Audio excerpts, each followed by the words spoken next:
Think about where you want to live in the future.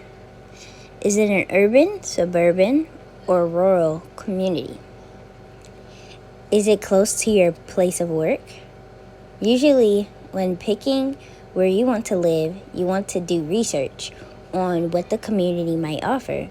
But have you ever thought of how living in that community might affect your general well-being? One thing that Richard Jackson mentions in his video is well-being depends on movement. It becomes one of the factors that defines our general well-being because movement allows you to be healthy.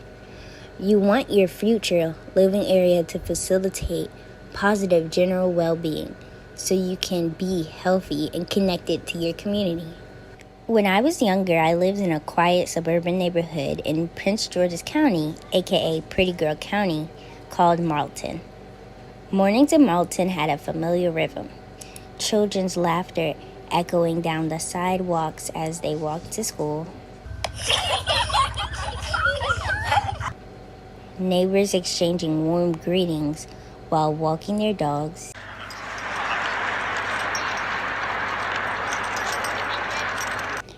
and the steady hum of cars gliding past speed cameras, mindful of their pace.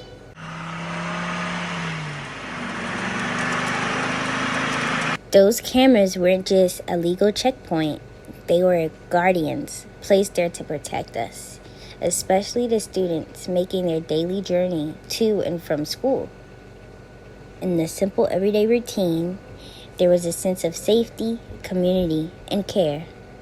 At the heart of Marlton stood the elementary school, a central hub where nearly every child from the neighborhood gathered each morning. Because all students lived within a 1.5-mile radius, walking to school wasn't optional, it was expected.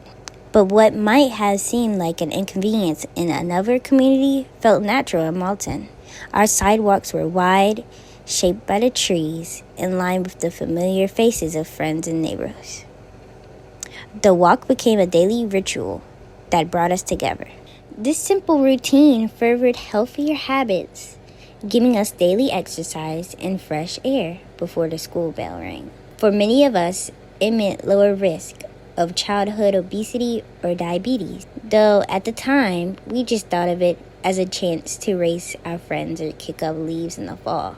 Safety was never taken for granted. Bright yellow pedestrian signs like signals at every corner. It was as if the neighborhood itself was built with children in mind.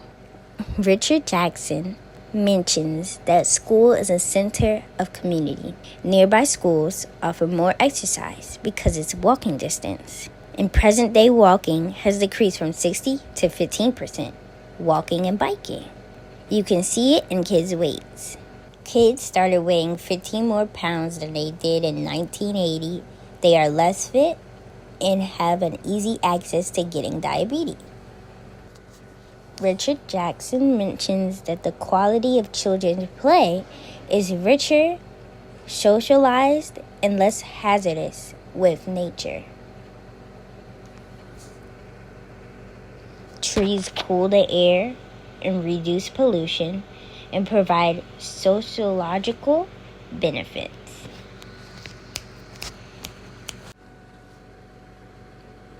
Aspects of walkable sidewalks, how close you are to a school, and environmental sustainability all contribute to aspects you should think about when deciding to live somewhere, because where you decide to live will determine your living quality. Checking out. Looking back, I realized how special that was.